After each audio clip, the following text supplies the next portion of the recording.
iPhone distributed story. Aryan drove his luxury car to the city most backward slum. He carried a large bag containing dozen of boxes of the gleaming iPhone 15 Pro Max.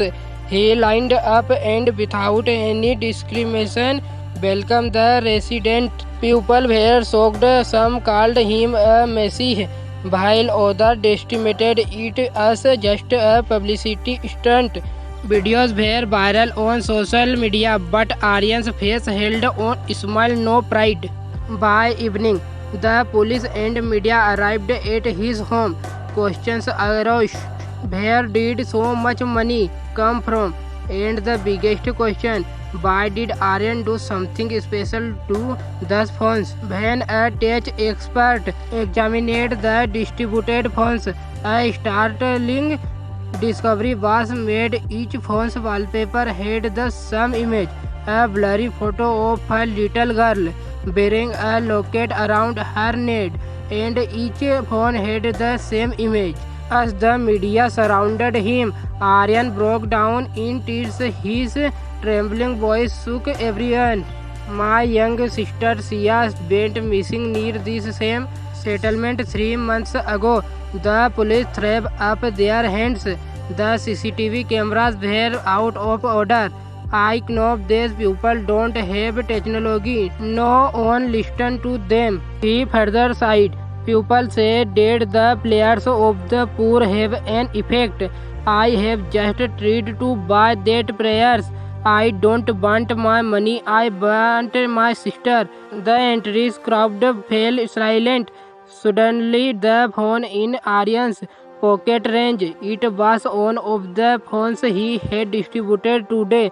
A shaky voice said, Sir, a girl just like the one you put on your phone has been crying in a closed warehouse next door for 2 days. We thought it might be a lever, but after seeing the photo on this phone, we understood. Aryan ran back to his car without a word.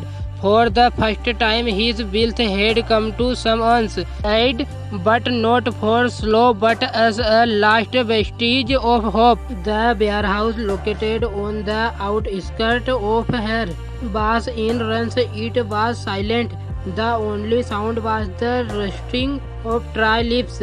As Aryan arrived, the man who had called him Rahman was hiding in a corner. Rahman whispered and pointed, Sir, there are 2 men inside. They have tied the girl hands and feet. Aryan blood violent and he ran inside, fearing for his own safety. Aryan was shocked by the sight inside. Sia wasn't the only one inside, but 3 other young children were also there. One of the kidnappers was no stranger but Shankar Aryan, former driver. Shankar, knife in hand, shouted, Stop right there. Aryan Babu, what did you think? Only you rich people can play tricks. I know you will create a ruckus by distributing iPhones, but I didn't know that these literally poor people would come to your aid so quickly.